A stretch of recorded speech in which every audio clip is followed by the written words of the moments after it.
How's everybody doing today? All right, that's good. We'll get started here soon. It'll be 7:30 shortly. I have the chat window open, so if anyone has a question or something while I'm yammering on here, uh, feel free to throw it on there. I'm going to try to get to it, make sure I do. Sometimes it gets tricky for me to go back and forth between the chat and looking at you people, looking at all of you on video. All right, so it's 7:30, close enough for me. I'm gonna get started. People can jump in whenever they want when they get into the meeting. Some of you that have already been on our remote programs probably already know some of the things I'm going to talk about, so that's okay. I'm going to talk about a few of those things, but I'm also going to talk about the paces that I set for you, sent out to you, I believe it was like last Monday, if I'm not mistaken, the 18th. So I sent those out because workouts were coming up. I wanted to make sure you had some kind of idea. So I just want to make sure I clarify everything and everyone is good to go with that, and there are no issues. Okay, kind of checking in.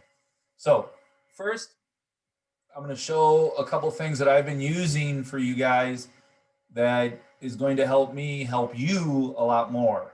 Okay.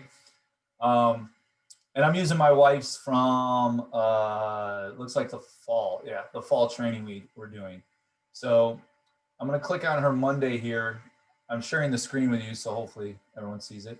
If I click on her Monday, it opens up just like if you clicked on yours. And it opens up to your day. Now, some people are typing comments in this details box. You can, I'll probably see it, but that's not where I'm usually looking. The best place is to go up here to these top tabs and go to comments, okay? Because that's where comments really would want to go. And you can see what will happen is when you sync your Garmin or anything, it'll show up here in the comments, and then you can type something up too. Like my wife here typed out she had a rough morning, but she did her lunges.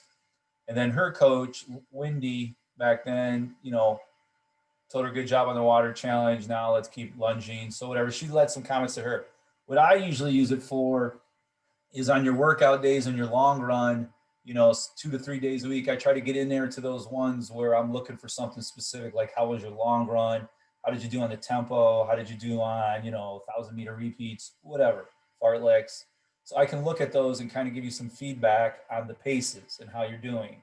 Are you hitting splits really well? Are you going too fast? Are you going too slow? Was it a rough day for you and you're letting me know that's why it was a little slow that day, or you felt really good? So it's a way for us to kind of go back and forth, and I can get more of a feeling on how to keep going forward with your training. Okay, because these paces aren't set in stone. We can we can modify these and obviously revise these as we keep going through. If it seems to be too hard or it seems to be a little too easy, we can always do that.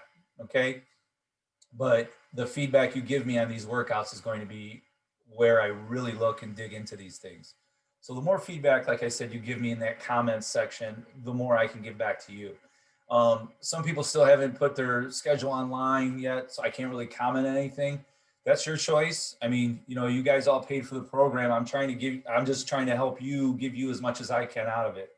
So, the more involved you get, the more involved I'll be with it because I'll see what you're doing. Because it's a little different than in person because I don't get to see you and can't make that face-to-face contact. This is really the only face-to-face contact we get is these Zoom meetings. So I really rely on the Training Tilt comments a lot in your emails. Some people do email me, which is great too. That's no problem either. I respond to emails and all that stuff. So just, I'll do as much as I can get with you on those things. Okay. And that's how that works. The reason why I wanted to show you that is just to make sure we're using that. And again, the analyze section here, it will break down everything for me if you have it synced up with Garmin. Strava won't give me your splits. Like if I go over to Sean's run here and go to her laps, I can see her mile and her split. Strava will only put your one split in there. If you did 5 miles, it'll count it as a 5-mile split. But if you do Garmin, you can see it did her lap 1 a mile, then her lap 2 was only 0.18, but it did separate the miles. Garmin will separate your mile splits for you, or if you set up a workout, it will give all the workout splits. So that's the good thing with Garmin. And I know Apple Watch has set up with Strava also, where you tap the watch and it goes into Strava. I'm not real sure about that because I'm not an Apple Watch user, but I do know Strava is hooked up with Apple in some like partnership way. So if you have an Apple Watch, that's something you might want to dig into also. But even if you don't, if you just have a regular, stopwatch, Ironman, like I used to have until about 3 years ago, just, make note of your splits. I used to track my splits all the time, by hand. I would write everything down when I get done with a run. Not my mile splits when I was running easy, but if I was doing, repeat miles or a tempo run, I would hit memory on my watch and keep all those splits and then write them down. So even if you can't sync on here, you can still get me, get the splits to me in that comment section. Okay. And some people have been doing that, which has been really helpful. I appreciate that. That's just some ideas so I can give you some better advice and comments on what you're doing. If not, it's fine. If you're happy with how things are going and how the program's moving for you, keep doing what you're doing. I won't stand in your way either.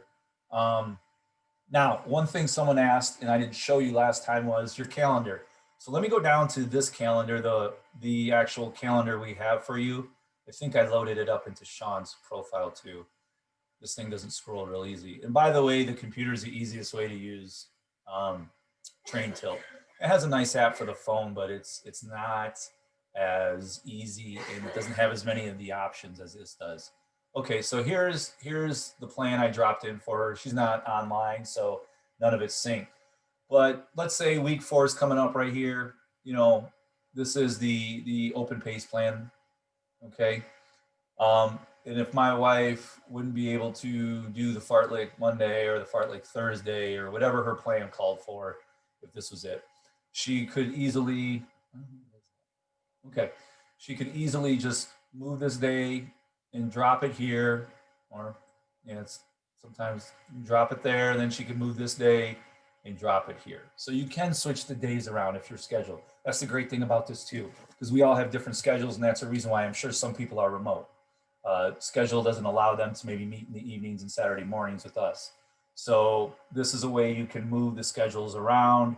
You can move if you need a rest day somewhere else. You can move the walk around. You just got to kind of drop and hold it there until it gets in there and there. You can do that, and that helps out a lot too. If for your planning purposes, tough week's going to come up. One thing I would avoid, and I know I was telling someone this earlier on their comments, avoid back-to-back rest days.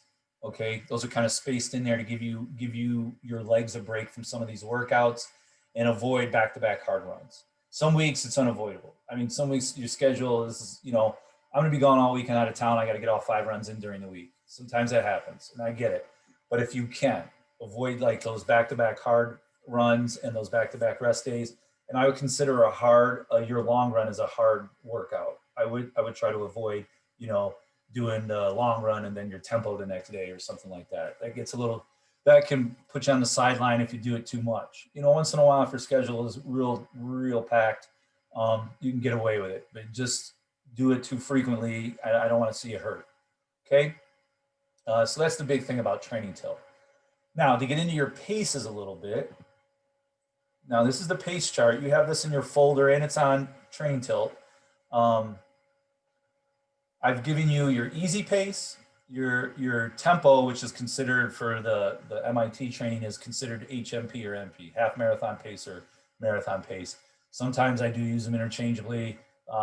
It's going to be the same pace, whether you're running a half or a full. I just assign you that pace. So you're going to train there, whether it's a half or full, that would be your pace for your tempos.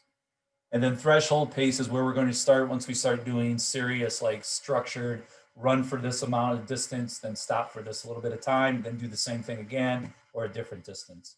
So when we start doing those interval type runs where you run and stop for short periods, that's going to be threshold pace, okay?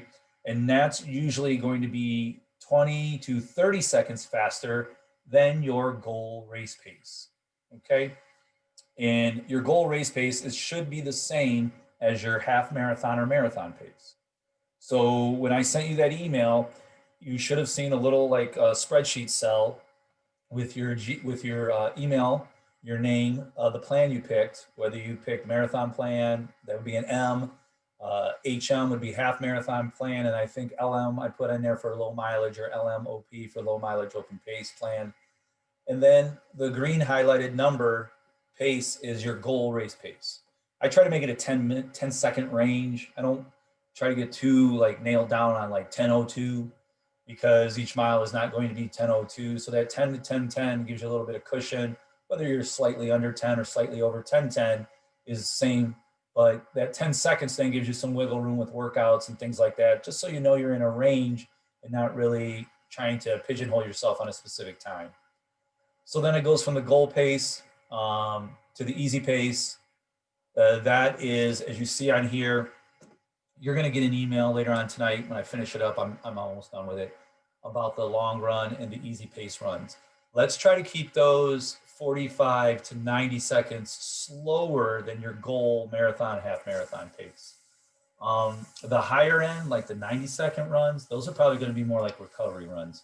Runs like when you're real banged up from a workout or a long run and you got to run the next day. But I think most of our long runs don't have us running the long next day. But if you did a workout the next day as a recovery run, like a 4 or 5 mile run, that easy pace, you might need to go like almost 90 seconds or well over a minute slower just to get those legs back and to feel good. You don't want to push yourself each day to the max. That's you're not going to, it's not sustainable. Okay. 45 seconds. That usually, you get there towards the end of the longer runs, maybe a 45-second pace. I know some people will creep down into that 30-second, difference between your goal pace and your long run. If your goal pace is 10 minutes and you're running your long runs at 10:30, you got to be careful once we get into those longer long runs, those like once we start getting to 14, 15 miles for some of you that are doing marathon training, it begins to put a tax on the legs. It begins to become like mini tempo runs almost. You're doing a second one on those long runs. Long run is about being on your legs, time on your legs, putting that time in for your legs. So stick to that pace range. A lot of you have it a lot. The great thing about the remote training, one of the great things is you don't get caught up in a group. Like our pace groups, we'll have 20 to 30 people, and there's always a couple people who push the pace, push the pace, push the pace. So they drag other people with them. And so now we have 5 people running way under pace for these long runs that we kind of have to try to rein in. Whereas you guys, most of you are on your own, so you have complete control over this. So take advantage of that. Get that pace in that range. Start finding that pace range, that goal sweet spot for you for your long runs. If your goal pace is 10 minutes for a marathon, maybe you're finding, 10:40, 10:55 or so is right where you want it, just under 11 minutes for those long runs. That's hard enough for you to feel like you got in a run, and it keeps you out there without, destroying yourself.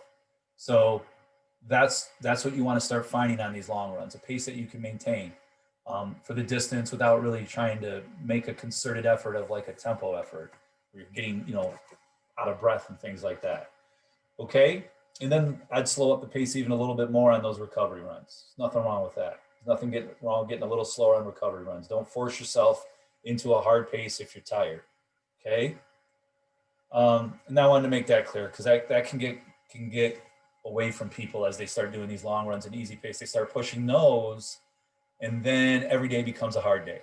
Then there's no easy days, and then we get fatigued early. We get injured because we're overusing things or pushing things too much, or you just get burned out after 3 months or so as you come up to this marathon. You can only hammer so long, so we want to keep things in perspective. All right. The tempo runs. I've been looking at some of your guys' tempo runs.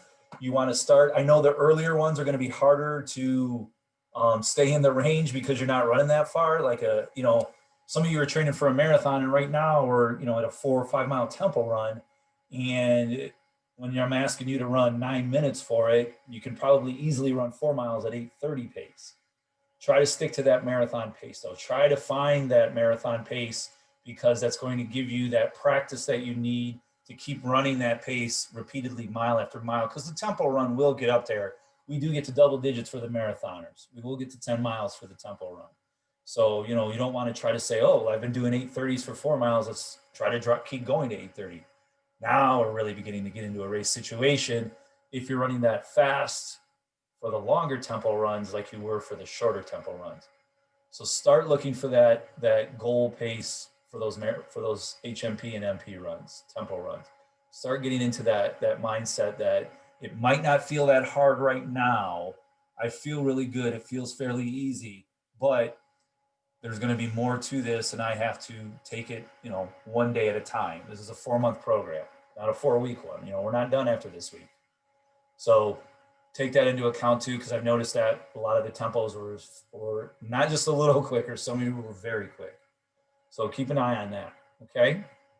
And it's a learning process. All of us will, all of you will be going through that are fairly new to this, finding that sweet spot for your tempo runs and your long runs and all of these paces. You'll get used to it though. You'll start finding that, pace, your body will adjust.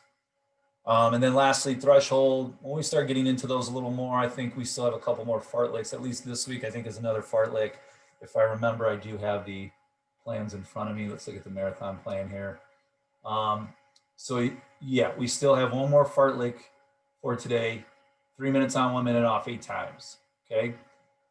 And I think the half plan will do the same. In open pace, you're doing 3 minutes on and 1 minute off also, but I don't think you're doing 8. No, you're doing 6. Okay. So we're all doing the same thing. 3 minutes on, 1 minute off, between 6 or 8, depending on what plan you have. Now, next week is when we'll start T pace, threshold pace. That's going to be trick for you guys too. I'll explain to everyone on the track, just like I'll explain to you guys right now. You want that pace to be 20 to 30 seconds faster than your goal pace. So let's stick to our 10-minute marathon pace. So I want to run, let's say week 5, these 3x1600s, which are kind of like mile repeats. 3x1600s, I'm only getting a minute rest. So I'm literally going to run a mile with only a minute rest, and I'm going to run them at threshold pace. So if my goal pace for a marathon is 10 minutes, then I want to run these around 9:30 to 9:40 for each one. So I run 9:30 to 9:40. Didn't feel too bad. A little quick, but not too bad. But I'm only getting a minute rest. Can run another one, 9:30 to 9:40. That one's beginning to press me a little. Only get a minute rest. Last one, 9:30 to 9:40. By the end of that, I'm pretty whooped, gassed out. Now, the problem is it's not going to feel that hard right away because it's not that much faster than your goal marathon pace, and you're not going that far. You're only going a mile. Then you're stopping for a minute break. That minute break is going to catch up to you quickly if you run too fast. If you get out and run like 9 minutes for the mile and you're supposed to run 9:30. After that second one, you might really be sucking wind and your splits might hurt from it because you want your splits to be consistent.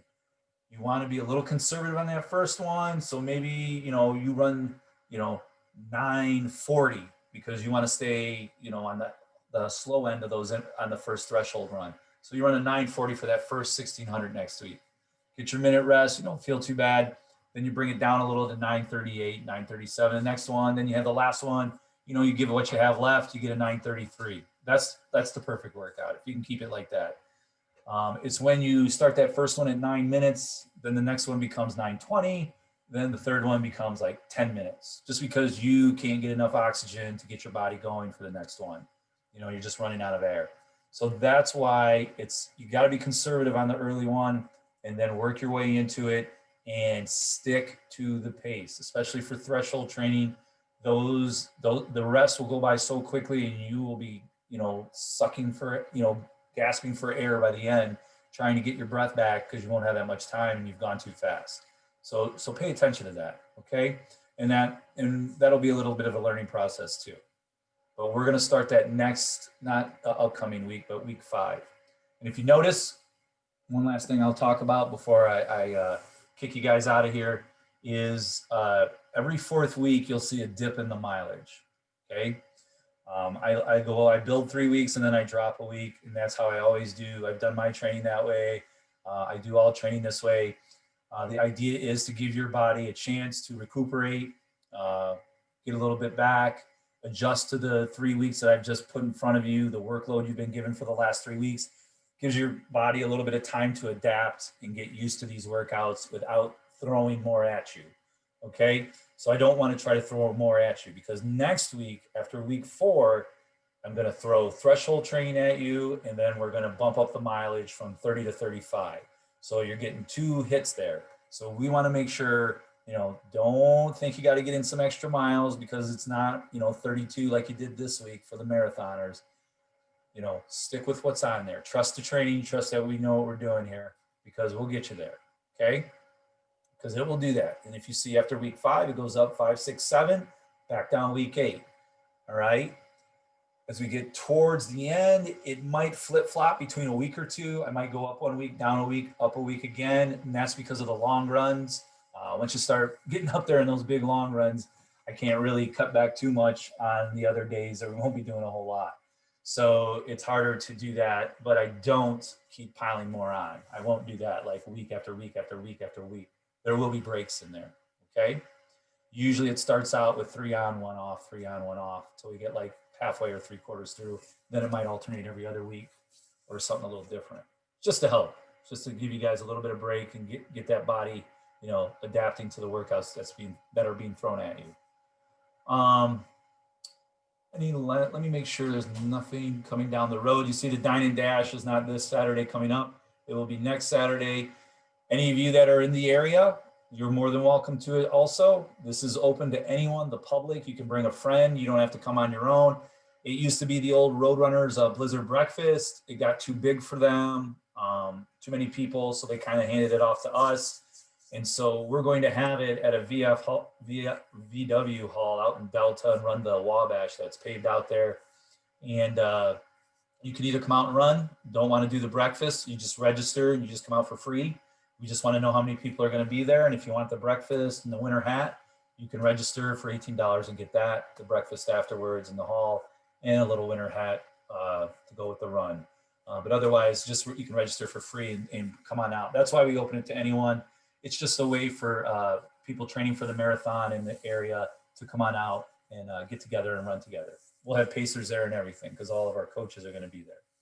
That's just something I wanted to throw out. If anyone's in the area, wanted to come out to that. Besides that, though, I think that's it.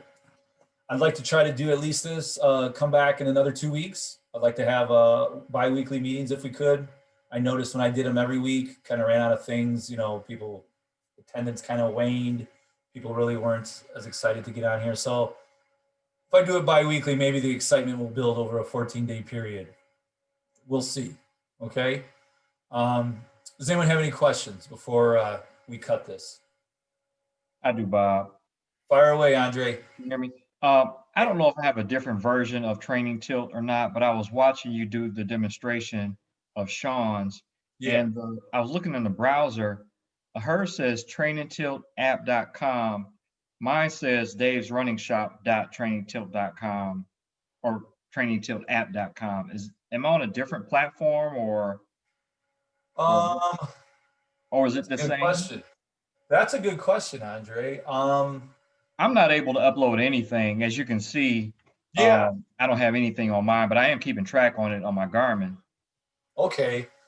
I'm going to dig into yours. I'll send you another invitation. Maybe I sent something incorrect to you. Let me send you another invitation and then see if that clears it up. You just accept that invitation and then I'll get it to you. It'll come from Dave's Running Shop. Maybe that's what I need to do. And I'll send that to you right after the meeting. So look for that. Okay. I wonder if it was because I coached fall training. That could very well be it too. I forgot all about that, Andre. You're right. Oh, okay. Yeah, that might be an issue too. Let me look at that too. I'll look at something and I'll get back to you tonight to make sure we get it cleared up. Okay, great. All right, thank you. Sorry about that. No problem. How about any of you other fun people out there? Nothing exciting this week? No? Hey, Bob? Yeah. If we're not going to go to the Dine and Dash, are we going to be given mileage to do for? Yeah. There's if we not to reverse engineer the run, but yeah, like if we just look at the marathon plan, I make most of your track days, I count them on being 5 miles. So I think it's a 10 or 11 mile day that day for the marathoners. That's 6 and 5 is 11, 18, 23. Oh, actually it's a 12 mile day for the marathoners. But yeah, I will put it in next week's email. I'll list what the long run should be just as a reminder to everybody, but that's a good point to make because I probably would forget in the long run. But yeah, that bumps up to 12 that week for the marathoners. And if I'm not mistaken, the half marathoners, it probably goes to 7, 4, 5 is 9, 15, 19. And then, yeah, that goes to 7. So that would be 7 for the half marathoners. And then our open pace, they would be at 6. I remember I moved that one to 6 for them. Yeah, because they don't have a weekly mileage because they do a lot of minute runs. So paces are varying. Okay, but that would be a 6 miler for our open pace people. Any other questions? Those are good questions. Well, Bob, Yeah, Gary. yeah. So then what, I know you said like if we went for the Dine and Dash that there would be, paces for different things. But if we're doing remote, like what would be, you just explained about the mileage, but what would be your expectation as far as pace? If we're doing, our own run that weekend, Oh, it was the Dine and Dash. Yeah, this is just an event. This isn't even a race, really. We don't like the old Blizzard breakfast. There was no time, there was no timing, there was no placing, no awards. Same thing here. So this is just going to be another long run. That's Okay. why it's free. You can even come out and just register online and come out for free and just do the long run with people if you want. But the expectation is your long run pace still for this run. Okay. And that's what All we're right. going to do when we're out there. All right. Okay, that's a good question. No, right. I should clarify. That's not a race. It's just a running event we're going to have. And so is the spring training run down at the end, the Dave Spring Run. That'll be the same concept as Dine and Dash, except this will be our longest run of the program. Like that'll be 11 miles for the open pace. It'll be 11 miles for the half marathon. It'll be like 20 miles for the marathoners, 18 to 20, depending on their comfort level. But that'll be another free event too that will have all the coaches there to pace people, and it'll be open to the public. And you guys are more than welcome to come out to it also. It'll either be free and then we'll have like some food afterwards if people want to get some food for a small fee. But yeah, they're going to be long run type events. The only race I'm still trying to nail down is Great Black Swamp. I think we're going to go to this year, and I'm trying to nail down the date. I'm not sure if the Roadrunners have it for sure yet set. But once they do, and I get a hold of them and talk with them, then we'll get that on the calendar. And that'll be a race day for everyone that wants to come out. Okay. And you guys are remote, so I would want you to get a time trial type run in too, just to see where your fitness is at if you couldn't make it out to the race. It's important to see how your fitness is doing, in here a couple times. Kind of get an all-out effort. Okay. Does that help too? All right. Other questions for me? No. Good, because we're going to run out of time shortly. All right, so look for, I'll get back to you in another couple weeks. We'll meet again, hopefully get some more people in here, and probably talk about a few different things. I think we've gone through training till about as much as we can. There's a video section too in there. I'm putting all of those PT videos in there for you guys also. If you miss them in the email or deleted the email and want to get to the video, they're all on Training Tilt in the video section for you guys. I'm putting them in there each week too. So you guys have that added feature of I'm pretty much warehousing everything that's in the emails into Training Tilt. So you always have a reference tool for you. Okay? Excellent. All right, gang. If you live around here, buckle down. Snow's a-coming. So they say.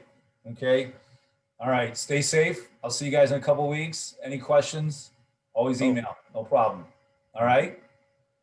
All right, guys. See you Thanks. later. Bye.